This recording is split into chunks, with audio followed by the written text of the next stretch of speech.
I can't wait any longer, Tex. It's time.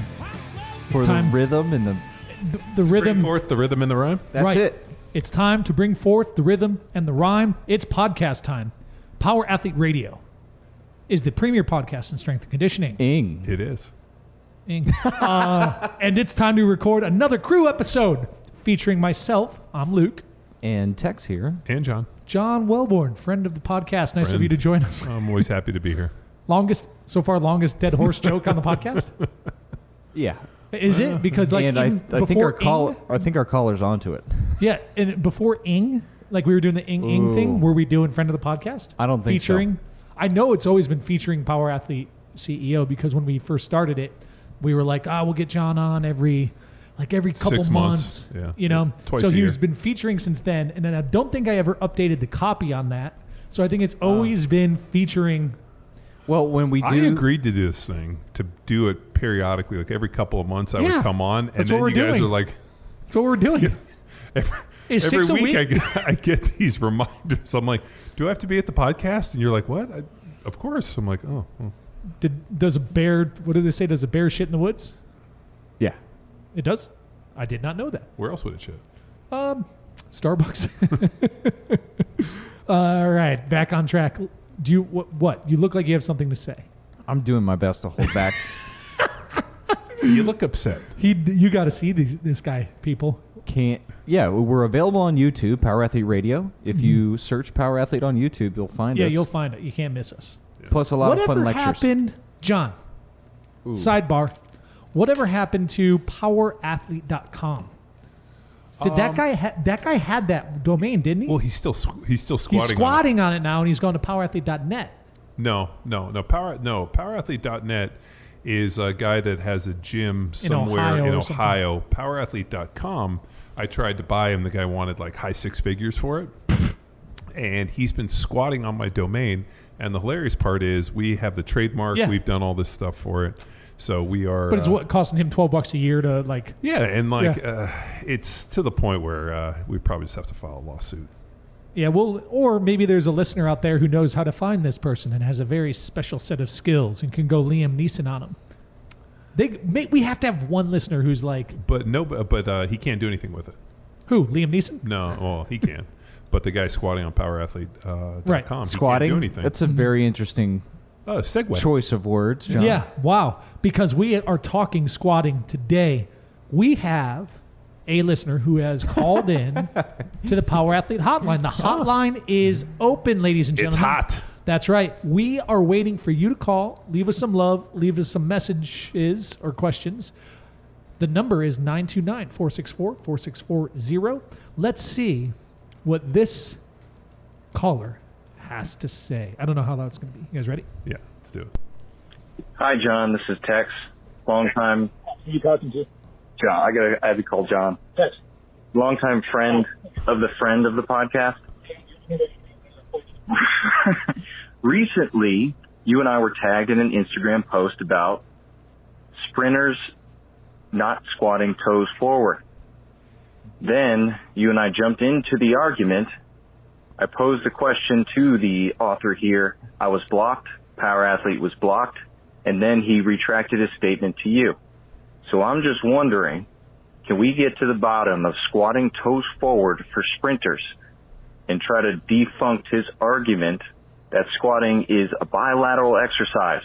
Sprinting is unilateral. They don't connect. Or do they? Ooh. Fight later. Bye. Thanks, friend of the podcast. Wow. You're welcome, friend. I hate that guy's voice. I hate your face. Mm-hmm. Is there anything I can do about that? Interesting. Where should we start? I think Tex wants to start. Well, I'll start. I'll just give a little background. Okay. So I got tagged in this post. Some guy with some just random Instagram handle, not assessing his name, that goes by Squat Scholar. Posted a deal, Squat Scholar? which is hilarious because we're not going to give him any. Don't even look this guy up. It's not worth it. Yeah, but the hilarious part is that the picture he took of his obviously European shoes, his toes aren't even vertical. The lines are, but if you see, that's like a 3 degree, maybe 3 to 6 degree out anyway. So he doesn't even understand what toes forward is. He was talking about how sprinters shouldn't squat toes forward. I got tagged in, jumped in, and we talked about not only teaching people to squat well, toes forward, as a model for not only developing strength and musculature and all the other key factors, but as it carries over to sport for change of direction, for plyometrics, and teaching athletes to be stronger in a toes forward model. Seemed pretty straightforward, and what just occurred to her, what it seemed like, is that the individual has probably never lifted heavy weights, never trained anybody to lift any heavy weights, and has never actually taken an athlete from the weight room out onto the field. I mean, I don't even think the guy even coaches anybody. Yes. And after a comment or two, John tagged me in. He's like, all right, I'll take it. So I posed 2 questions to this individual to try to dig into this conversation, because this is like the Gary V style one-liner exclamation point, get everybody to click like or dive into his page or whatever. So would this be the Socratic method? No, this is more like the guy's just basically what Tex's approach? Oh yeah, yes. So I asked 2 questions. call? Yeah, I asked him 2 questions to keep the conversation going, and I tagged Raf Ruiz, K-Star, and Coach Cav. Justin Kavanaugh. All right. The questions that I asked before we get to what happened. Questions that I asked: is it possible that squatting toes forward, a bilateral movement, could help improve your jumping ability or ability to express your movement, and then that ability through the jumps or other movements then transfers over to the sprint? Question number 1. Question number 2, squatting toes forward. Are you as a coach able to watch the athlete execute this movement and then identify a limitation that could potentially identify something that is not apparent when they're sprinting at full speed? Block that man. What occurred next, it set me at the time. I'm fine now, clearly. You were triggered, like the triggered GIF? No. He's still triggered. Look Penguin, at this. we need a triggered GIF. Blocked. So he deleted the comment and then blocked me. John then asked, what'd you ask him? You reached out, because I told you. I said to him, I was like, hey man, how come you, then I tagged Chris. I was like, hey, how come you blocked him? That's some hack shit. He posed some good questions, and he said that you were being combative and weren't adding to the conversation, which I knew not to be the case because I knew what you posted. So then the individual found out who I was and blocked Power Athlete. So went as far as to block the other account that I have access to then dive in. So I didn't even pursue through Power Athlete, but then he sought it out and blocked it. The latest revelation, John, he deleted your comments. Oh, he did delete my comments. And any other comment that was present at the time that I last looked at this post that was not in line with his thinking. So this is the problem, Tex. Let me tell you. The guy's a huge bitch. Well, no, Tex, you need more shell accounts. That's the fucking problem. How do you not have a stable of shell accounts? Well, I was able to repull Hoff Rossman, CJ Fluid. These are my shell accounts. No, they're not. Those are our friends. Shut up, John. Through D3 All-Stars account, I was able to repull up the post and check because Power Athletes was blocked. But this is a problem, though. This is where that's a problem bigger than the question, and I would like to get into question. Hey, here's the deal, man. Like, obviously, the guy is posting it for click. He's a coward, and he doesn't understand. Like, he went on GoDaddy and found something like a URL that had to deal, or a handle on Instagram, and he's putting himself out there. And I think if you click onto his website, he sells consultations for £19 because he's in the UK. So £19, he'll give you a consultation, which, either the guy's got low self-esteem or it's not very good. But he's obviously, if you click through and you look at him, the guy's never trained. He's never lifted weights. And, I mean, he's obviously never read any Charlie Francis's work. I mean, and that was the question I asked him. I'm like, you haven't got to Charlie Francis yet, talking about, not lifting weights. I mean, it's just, I think the problem is, we've seen this on the internet time and time again, a fancy handle, and you take some interesting position on something, and next thing you know, you try to carve out your little fiefdom, and then all of a sudden, then people show up and fucking stomp on it, and instead of battling the bullshit and going to battle and presenting your ideas and, working to grow as an individual, like listening to what other people have to say. What do? You just delete it and hide from it. I always imagined that the exchange of information with the internet would actually lead to people being more critical and thinking, that the transfer of information, people going back and forth, the sharing, the fact that we can talk to people so easily would actually result in people being more open-minded and people being like, yeah, you know what? That information has changed the way I've looked at this. Thank you for bringing it to me. And it's actually done the exact opposite. People have become more closed-minded and more definitive to dig in their heels, and then these people said something that disagrees with me, I'm just going to delete them and hide from them. And it's also people are I don't want to use it let me rephrase this, let me restructure it. There's a lack of nuance. There's a general lack of desire to explore the nuance of some of these definitive statements. Case in point, Squat Scholar says Sprint Squalor. Sprint Squalor. Squalor. Sprint Squalor presents a firm statement that is so absolute, lacks any sort of opacity, and that's it. And then no solution. As you guys approach nuance with this, he decides to delete it. Well, let's explore the nuance of this situation, because number one, he's not 100% wrong. Yeah. He's not. But he's not 100% right, not even close. Well, there's probably some exception where you could take an athlete who would find improvements in his sprint performance with a toes out squat or something. Well, that exists. It just exists. Well, I mean, here's an interesting piece. If you want to talk about toes forward, are you talking about it just in the bilateral sense?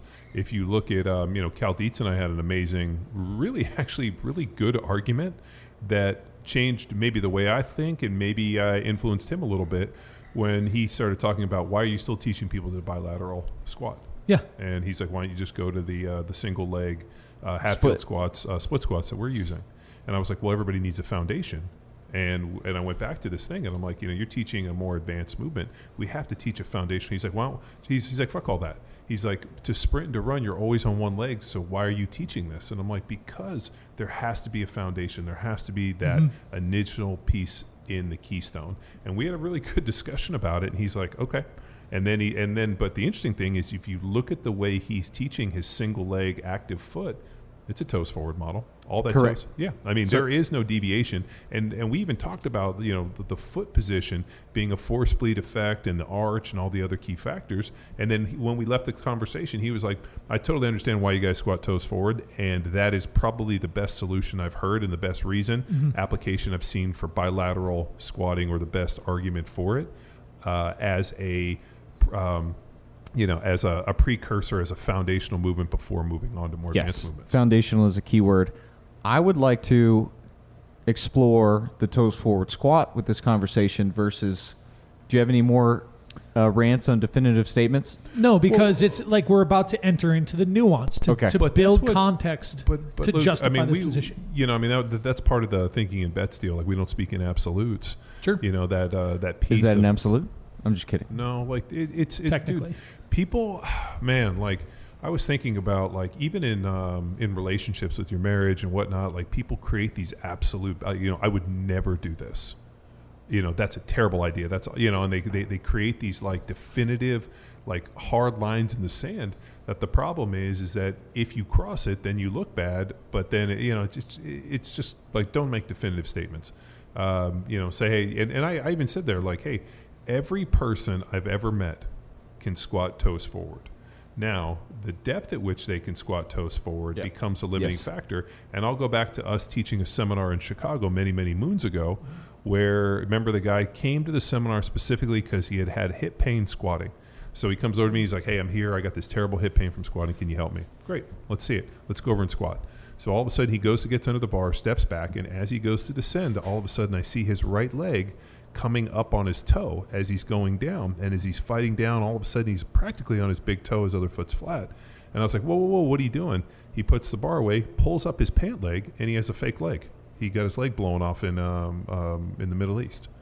And I'm like, So wait a minute, like let's look at this joint and this, and the way that the foot was set up, it didn't have enough articulation from the plantar to dorsiflexion for him to be able to squat. And I was like, so wait a minute.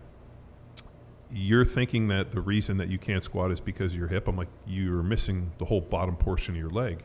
So I'm like, why don't we find the best squat for you? And what did we do? We found that a toes forward position here where he squats down to about a 45 and then comes back up before his foot starts to impede it.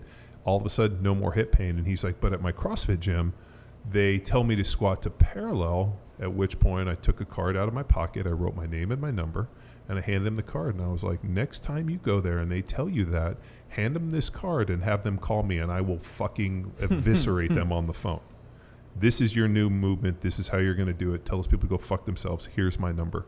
And I never heard back from him. Nobody ever called me, so I'm assuming that he took that. But there's an individual that has a very, very specific range of motion due to a limitation. He was still squatting toes forward. We just had to find depth. Not everybody's going to have the musculature and the ability, the strength, the flexibility, anthropometrical ratios to squat below parallel, but everybody can squat well with a toes forward model. So that's what I pitched to the guy, at which point he couldn't fucking understand it. Actually, well, I never said that. And I'm like, and then he accused me of not being able to read. And I'm like, yeah, 2 degrees at Berkeley and I still can't read. Get the fuck out of here. I got a lot of stances on this. That was a joke. Where are you going to start? I would like to start with the foot position. So in preparation for this podcast, or where I want to go before we get too lost or in the weeds, I want to hit foot position and then bilateral as a term. So we said the bilateral doesn't transfer to unilateral. May I start? Yeah. With the squat. Ladies and gentlemen, if you're new to Power Athlete, we use the barbell back squat as the keystone, the center stone lift in our training for a couple reasons. Number one, it's a great way to train the most amount of musculature in a short period of time. It allows us to get gains quick with new athletes. We've just observed it. Are there other ways? Sure. But we're able to coach it really well, and it works really well, is number one. Number two, it is the best way to replicate what we refer to as the universal athletic position under stress. That stress out of the gate for new athletes is going to be load. That universal athletic position is paramount because that is the detail, that is the nuance that allows us to look at training in an outcome through an outcome lens versus a solution lens. People are looking at the squat as a solution, but what we're trying to achieve is an outcome, which is an improved level of athleticism, which would be your ability to perform on the field for your given sport, task, etc. Universal athletic position kind of looks like a linebacker stance, right? So your feet are about shoulder width apart, maybe a little wider, depends on you, how you're built as an athlete. And those toes are forward, like you're standing on trays and tracks, because we're going to take advantage of the hinge joint of the knee, and we're going to line those legs so they're also facing forwards relative to your standing position. And then we're going to balance, we're going to keep that center of gravity over that midfoot by bending the knees and bending the hips and keeping a nice neutral trunk and spine position. That's the universal athletic position, and it's the best position we know to go 360 degrees across all axes. It's not the best position for a defensive lineman. It's not the best position for a sprinter. It's not a position-specific position. It's a general position for you to perform. So we use the squat to strengthen that position, to build a habit for athletes to get into this position. And that's what's paramount about understanding how Power Athlete uses the squat is for desired outcome to make that your default position on the field. Well, I mean, have you ever seen anybody load up into the blocks in a sprint? Yeah. They load their feet in a toes forward model, and they come out and they put their foot in the ground in a toes forward model. I mean, we see this everywhere. I mean, you were talking about for defensive linemen. Dude, I knew if his toes were forward and he was up on his big toe and he was going to drive forward, he was going to be a lot harder for me to head off and do this, opposed from guys that played more in a duck-footed position.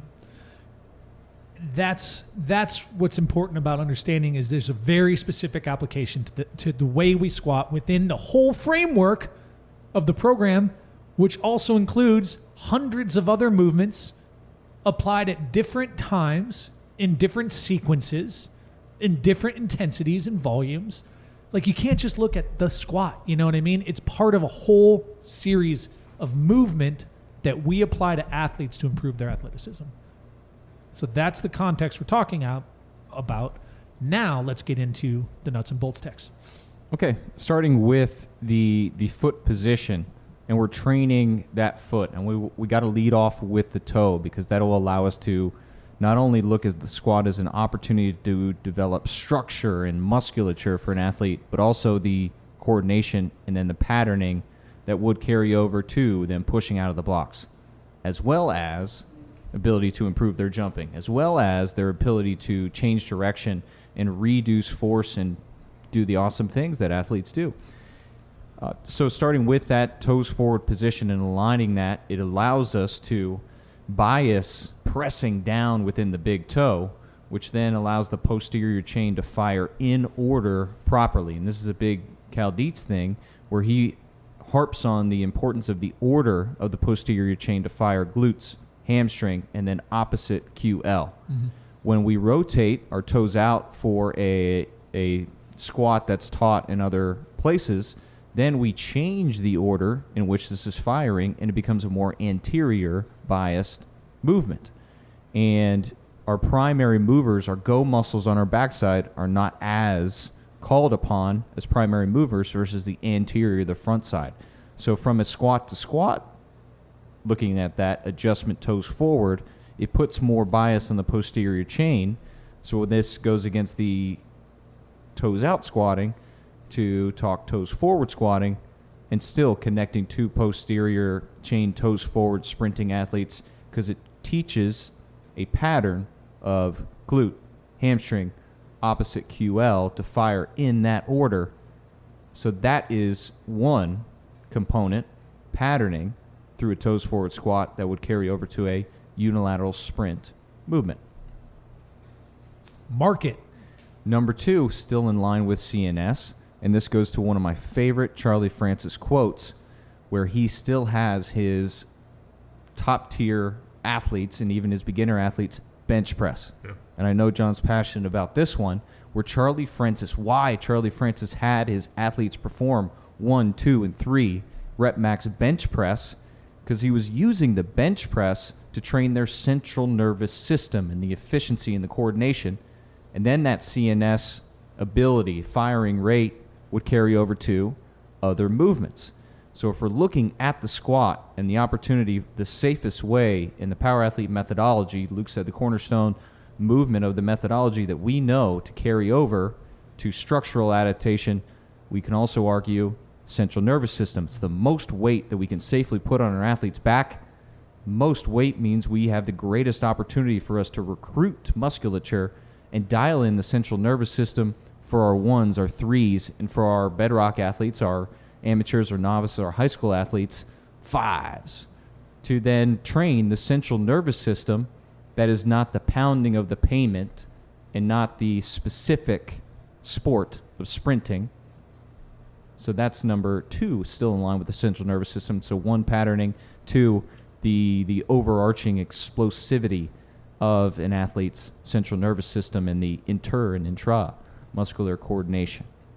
Anything to add on the neurological, John? No. I mean, it's like at the end of the day, strength is a vital component to speed, but it's not the end-all, be-all. Yes. So like we found an interesting thing that as people got stronger, they got faster up into a point. And then all of a sudden, like the excess strength wasn't helping with their speed, because speed is really a function of like displaying flexibility, strength, power. I mean, all these key factors. And it kind of is an interesting concert. It's a wonderful blend and an incredible way to expose and really just express all these movements. But the problem is that if strength is your limiting factor, it's going to be your limiting factor. At some point, it isn't. But going and teaching people a broken model, one that talks about, toes out. Yeah, and you can get extremely strong. I mean, some of the strongest dudes in the world squats with their toes out. But it's not ideal. There's a force bleed effect. And also, we're not training people for powerlifting. They're, Right. like the guy that is the strongest dude in the world in powerlifting isn't the world's best sprinter. I remember there was, I can't remember who, it was Tyson Gay posted a video talking about squatting one time, and he was showing people squat to a 45, and they were like, hey, this is how we squat, and he was having these guys, and people fucking lost their minds. How dare they not squat below parallel? And the CrossFitters were shitting on him and everything. I'm like, this is Tyson Gay, one of the fastest men in the world, showing you a squat that they use, which is what they consider sport-specific to their training, teaching and squatting to a level at which is more advantageous for what they're talking about for like the 45 open and closing of the hip. Yes. And like there is an, and if you go look and you look at Verkhoshansky, you look at, Mel Siff's super training, they talk about sport-specific movements in the squatting, whereas a GPP-based squatting, kind of more similar to what we're teaching below parallel, opposed from something that's above being more within the SPP range. Or even below. Yeah, I'm going to get to depth next. We ready? Okay, so moving up the chain, but still our toes forward, universe athletic position, the picture that Luke painted. Okay, moving up to the hips. I want to focus on the hips. With our toes forward position, we bias the hips within the squat with our whole foot on the ground. Our depth is determined by the athlete. So I said and posed the question to the squat squalor, Yeah, individual. We'll just call him Squalor. It's the opportunity for us to identify a limitation within an athlete's movement. So there are two major limiting factors for speed that we speak of to our coaches is going to be flexibility and stability.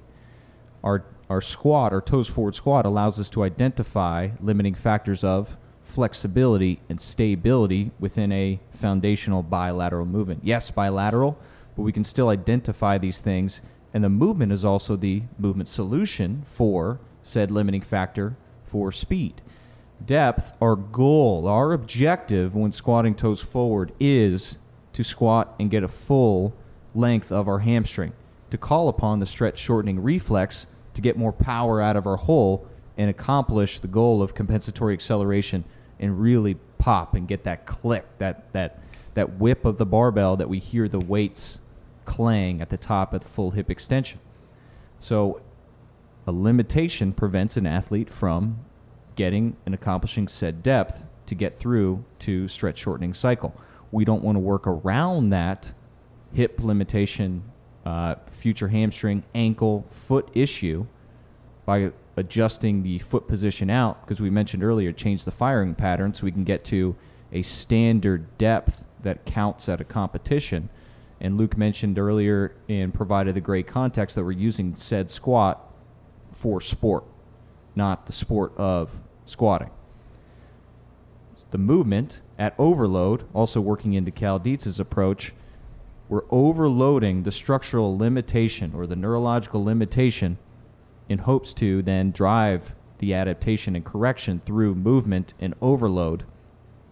And now we get the opportunity, continued opportunity on Bedrock twice a week, majority of other power athlete programs at least once a week to overload a squat with the objective of getting to hip crease below parallel, which we, for most athletes, will then call upon the stretch shortening reflex to then fire up out of the hole. This isn't a free fall, bounce off your calves, ass to grass style.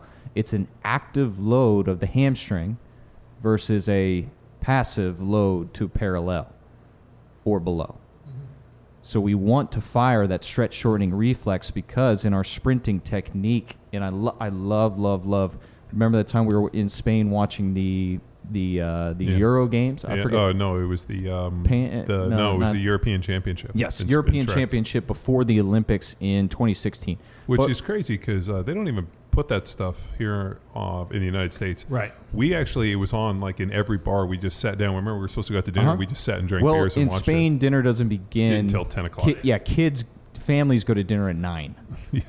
So we just had 6 hours to kill to drinking Heinekens and watching track. But they slowed down everything from male, female, 100, 800 meter, and you High just got to jump, see. And we didn't have volume. Jump. Yeah. So we're just watching and making observations as coaches, and you can see this compensatory acceleration to when they really call upon it within the speed. And Cal, during Power Athlete Symposium 2019 presentation, he talked about the hips of how less efficient runners start to I forget the term you used, but their hips wave. It's change in elevation. Change in elevation. This is when they rely more on their muscles and metabolic. Where we want to, within our squat, is train and teach that stretch shortening. That's an energy-free explosion of power to finish out the squat. So where a very efficient, economic, elite runner would maintain a level hip because they're relying on the stretch shortening and the dynamic of their tendons to then increase the efficiency of their sprint and their speed. So that's our opportunity then to identify the limitation of flexibility, stability, and now our coordination, our economy of movement in a coachable window. I guess our camera's over here. I'm making an L7. Do you guys know this from Sandlot? Mm-hmm. L7 wiener. That means a square. Like I'm coaching through a window. L7 wiener. You remember that? No, I don't remember that either. But opportunity to coach now in a window, this coordination, this specific limitations. We're working on so much more for our sprinters within this power athlete toes forward approach to squatting, or the Tyson Gay athletic position of the squat. Maybe he knows this, maybe he doesn't. He's a pretty amazing world-class athlete, and he's able to fire within this thing and accomplish where we would look as coaches these goals, but he knows it works for him.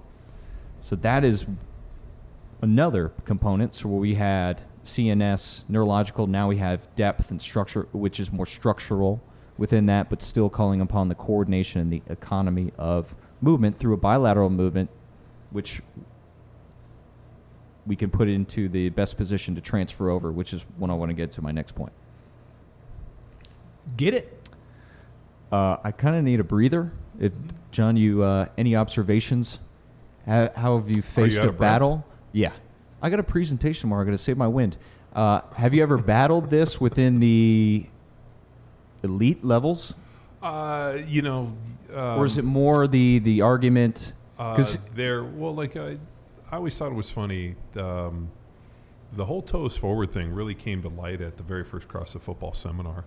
And Rolf got up and presented on it and talked about position and the whole deal. And Kelly, kind of connected with it. And Kelly Starrett was the one that really kind of pushed it out there in terms of the CrossFit world. I mean, we had been teaching it for years, and Rolf had been harping on it for years. And it was amazing because all of a sudden, it turned into this big debate with CrossFit. And the toes out versus toes forward, the whole deal. And they invited K-Star to CrossFit, wherever the fucking Martians were working at the time, to have this debate.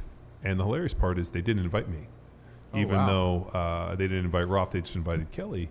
And what was interesting is as they were going through this argument, I realized that one, these guys had never really lifted heavy weights, but the bigger issue came down to the fact that they didn't understand squat width.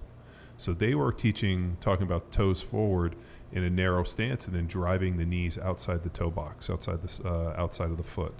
And we talk about toes forward, big toe in the ground, driving the knees out, but the knees need to track over the insteps. Yeah. So all of a sudden, when you put somebody in a proper squat width with the knee tracking over the insteps, big toe, flat foot, all of a sudden in the ground, toes forward, and as they press down, and then as they go down, if they press their knees out, their knees usually track over their insteps, and we don't have any of these issues because what happens with the narrow stance when they drive the knees out, all of a sudden the feet start rolling on the outside and they lift the big toes, and we know when you lift the big toes, you can't fire the glutes.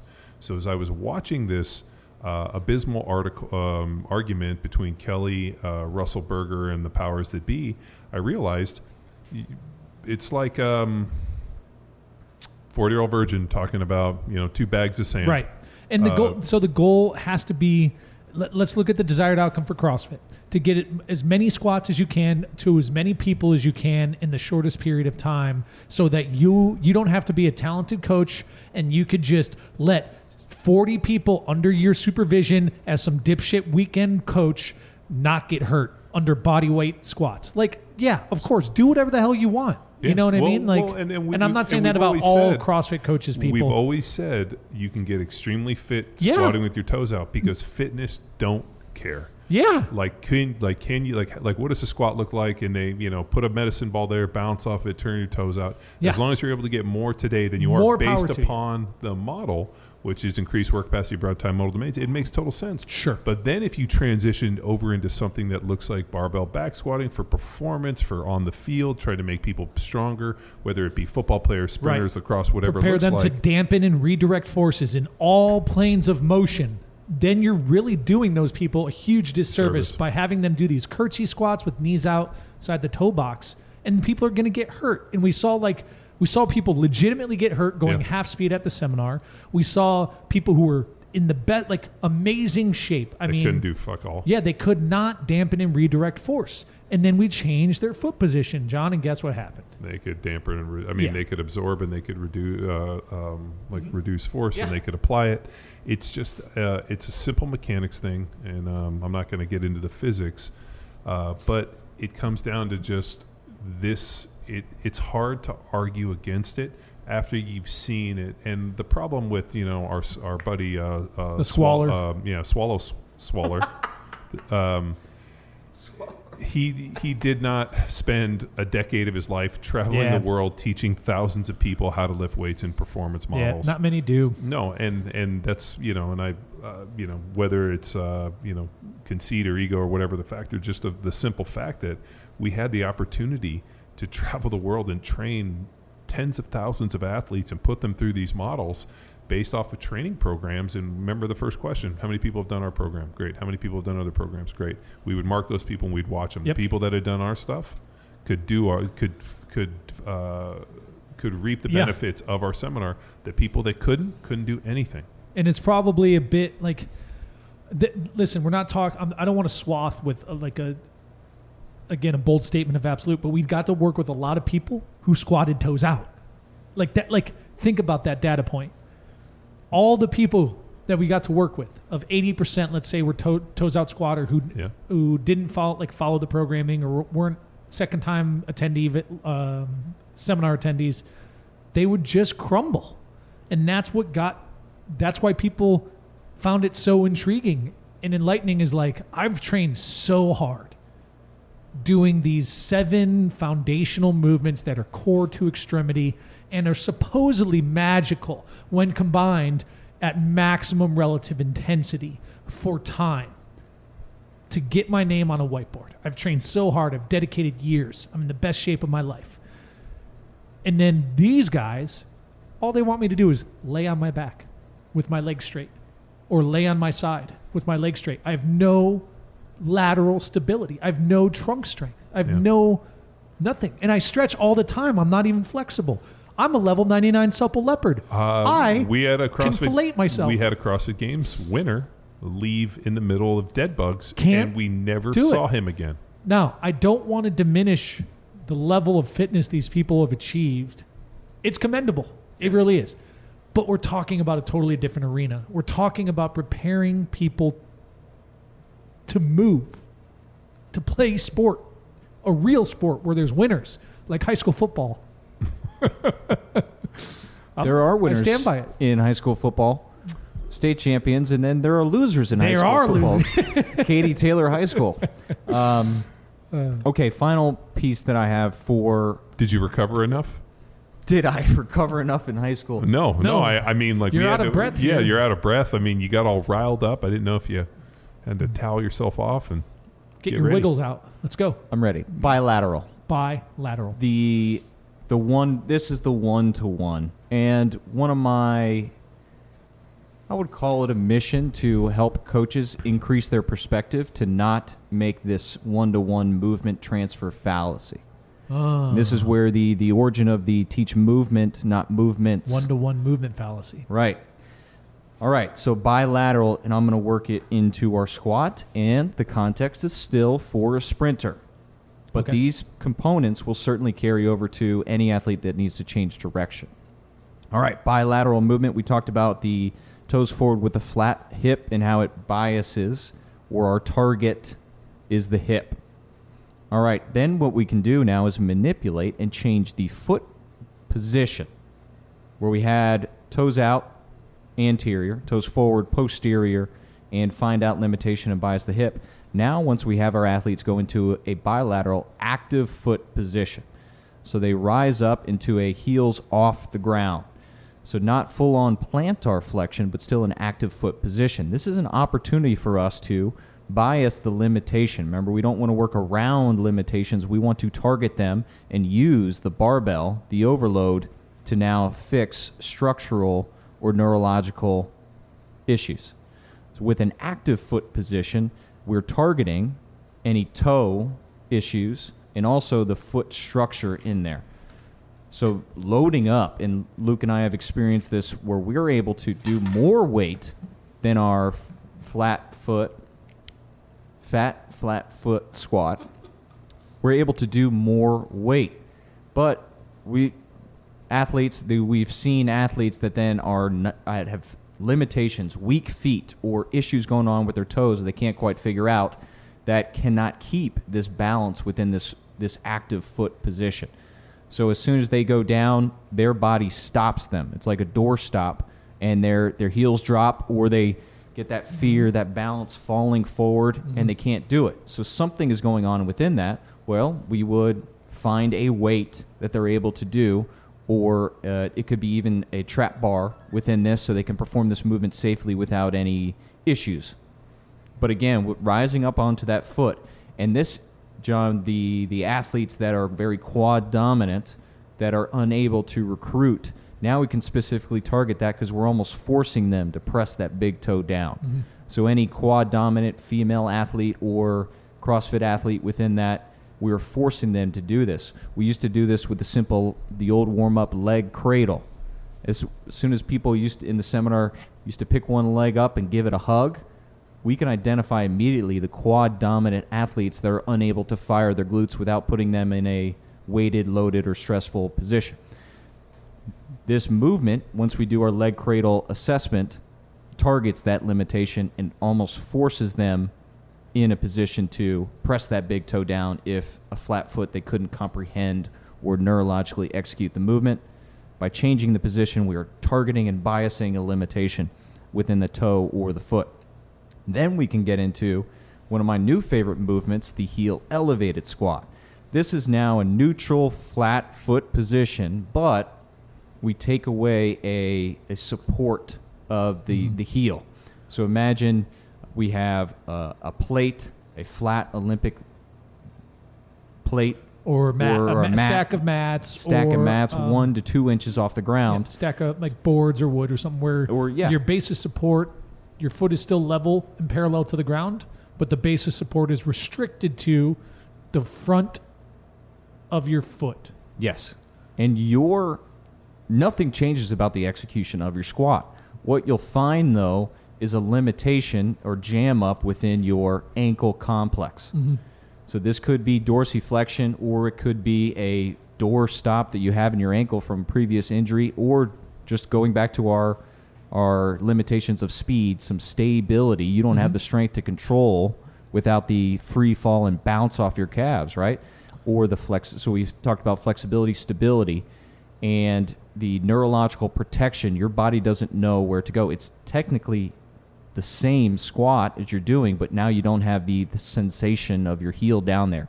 So your range of motion, your depth will go down, is determined your ability to maintain that neutral level foot position.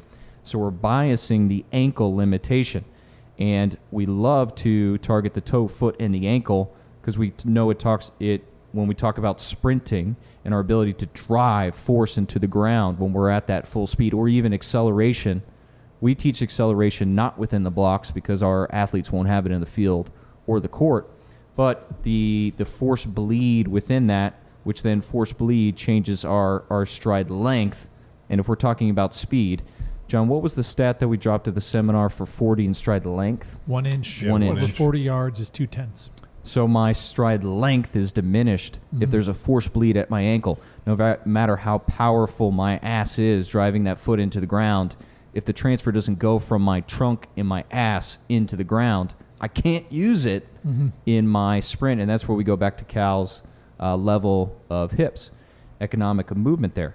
So the ankle, the heel... Economy of movement. Yes, thank you. The heel elevated targets the ankle, and we're able to identify a limitation and then use the overload for a sprinter, toes forward squatting bilaterally to fix this and increase potentially our stride length if we're able to correct the force bleed within there. Now we start to drift away from bilateral slightly in a staggered stance. So imagine I'm still toes forward, but now I slightly move one foot back to where my toes are in line with my front foot's arch. This is technically not a bilateral, but at the same time, it's toes forward squatting, and I'm biasing the Achilles. My depth will be determined on how low or how much my Achilles tendon of the back leg can stretch. I'm going to go as low as I'm able to maintain neutral hips. I don't want to go as low as I can because that'll cause a rotation within my hips. So we're biasing the Achilles to increase the ability of the tendon to lengthen. If I increase the ability of my tendon to lengthen, I increase the capacity of my calf muscle, and I don't need as big as calves as Luke has because I can get more from my tendon, and I'm using less energy than a metabolic, muscle-bound sprinter and doing more with less. This is where we start to see more 800-meter styles, or even basketball players or jumpers.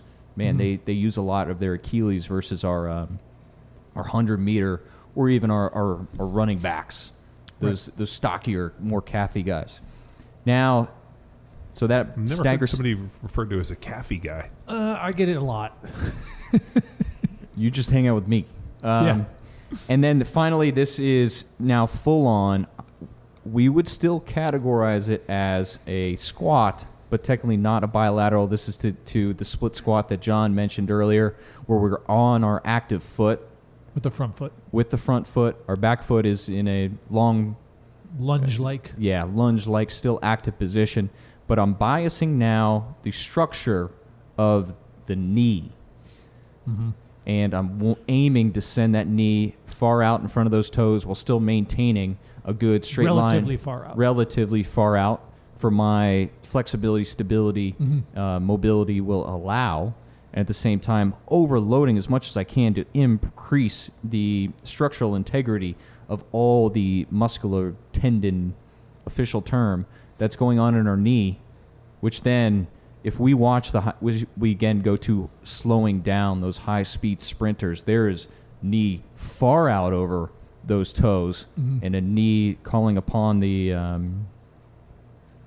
the action of that knee, everything working in unison as an orchestra and symphony as John described earlier. But we need to test it in a controlled environment. So if we can see there are limitations at even the lightest of load within a split squat, I can now know that will carry over to my sprinter when he's running at full speed, and we're in a position in a controlled environment, the coaching in a window, under load, that I can aim and correct it before it's at full, uncontrollable, unstable speed ahead.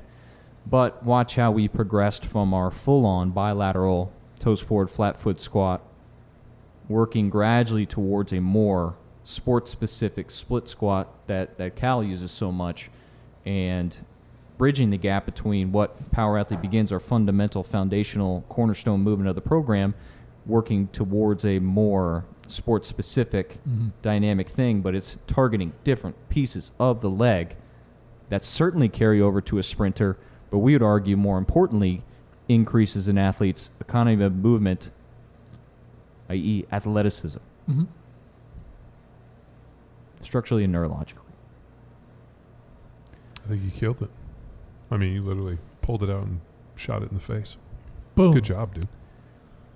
What else, Tex? I I don't think I've ever seen Tex this passionate before. I've got a gap. Something we haven't mentioned yet. Okay. Tensile strength. John Wellborn, Tensile Strength. I quote you a lot on that. Tensile. So the barbell back squat being a fantastic tool to contribute to tensile strength, which we describe as the trunk's ability to create maximal tension when it needs to. And the more rigid you are in the trunk as you're doing things like maybe sprinting, jumping, skipping, the more you're going to be able to transmit and transfer the force created in the hip into the ground. Because if you don't have a high level of tensile strength, you're going to get a force bleed effect through the trunk. Well, that's called the wet noodle model, remember? Right. Yeah, oh yeah. In the dry spaghetti. So this bilateral squat, even at the foundation, allows us to load the trunk and build tensile strength. So it's a tool there. And all of these tools really do have a shelf life and are dose specific along an athlete's life cycle. So you have to take into consideration who you're applying these tools to. If this donkey, the squalor, like what if we'd said, okay, you have a 14-year-old first-year sprinter. He's never coached anybody. I know, man. John, but let's pretend. He's doing this from his mom's basement. You have a 14-year-old first-year sprinter. Any sort of squatting, toes forward or not, getting that kid to a double bodyweight back squat is going to have a direct transfer to their speed. Sure. Until it doesn't. And you mentioned this earlier. Yeah, so somewhere then, around the double body weight. So then what are the levers we pull? And the point is the bilateral squat with the variations that Tex has talked about. There's a progression to this, and it's dose dependent based off the individual skill and limiting factors of the athlete. But needless to say, we have a movement, which is the bilateral squat, which can be applied in different domains at different scales and different loads. That is just one movement out of hundreds that exist in a program. One movement out of hundreds. I don't know. I'm tired. I'm tired of this one, John. Yeah, no, all right. Well, I feel like we've been beating on this for Yeah. a long time, and what's amazing is that the fact that people even tap us into this. I'm at the point where I'm like, don't tap me into this, because what's going to happen? We're going to really drop some knowledge on this individual, and he's going to get butthurt, and he's just going to block us and then dig his heels in more because he's not receptive. I mean, when the student's ready, the master appears. The problem is the student has to be ready, and this guy is probably 100 years away from being ready. All right, Tex, what do we got to close it out? John's definition of tensile strength that we drop a few times in the Power Athlete Methodology online course. Worth noting, per science, tensile strength is defined as a stress, which is measured as force per unit area. John Wellborn defines tensile strength as that inherent strength athletes build from time under load. Well, tensile strength comes from steel. Yeah. The longer an athlete has trained, the greater the tensile strength. Mm-hmm. And it's training under load. And the easiest way to put a load on a kid or a young sprinter is a barbell back squat. Like assuming they're relatively put together. Yeah. And you know how to coach it. But if you don't know how to coach it, get out of the kitchen. Or we have this methodology course. That's right. And maybe we could get our squat course ready to go. Oh, yeah. I feel like today was a nice little preview for a future course drop that we're going to have in a couple months on the squat. The movement, capital M, not the little m. Squats. It's JJ Squat. JJ Squat. Ladies and gentlemen, I'm tired. I can't do it anymore. Thanks for listening, and thanks for the question, McQuilkin. Got me good. I got you good, you fucker. Just kidding, people. I think maybe some people think that the motto is, hey, we battle the bullshit whenever we, are up for it. That's not the case. Even though we don't want you to hand us this stuff, we're ready to take it on. It's just, we care. We care more than the squalor. That's the problem. The irony of this is Saturday, I got up and I was headed down to go get feed. I had to get a bunch of pre-emergent and a bunch of stuff. And as I was driving, all of a sudden, I'm like, looking at this, and I'm so fucking mad. I pull over at 12 in Hamilton Pool at the gas station, and I'm parked right over there responding to this. And I'm like, here I am, Saturday morning, on my way to get chores done, responding to these people. Well, for future trolls, John, I want you to know the squalor, he deleted all of your hard work. That's fine. That's fine. So don't waste your fucking we do time. the same thing. Because he's I don't think we do. No, we don't. Oh, he's a punk We bitch. keep all the bad reviews on Power Athlete iTunes. Yeah, I'm just kidding. I would love for this guy, this is the guy that we should just have him on the podcast. No, we shouldn't. I Because we do can't. is we validate him. Power Athlete tried to DM him. Yeah.